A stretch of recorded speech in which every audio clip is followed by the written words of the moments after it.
మంచిగా ఊరిపోయాయి. ఇందులోనికి కారం కలిపేసుకుందాము. ఈ ముక్కలన్నిటినీ వేరే దాంట్లో తీసేసుకొని ఇప్పుడు కారం అనేది కలిపేసుకుందామండి.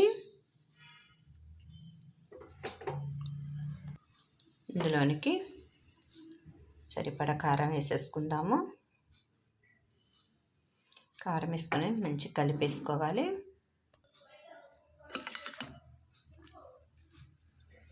మొత్తం ఈ విధంగా కలిపేసుకోవాలి పైనుంచి కిందికి.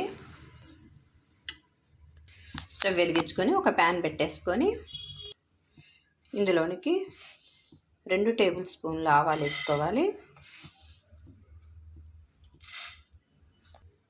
1 టేబుల్ స్పూన్ మెంతులు వేసుకొని వేయించుకోవాలి.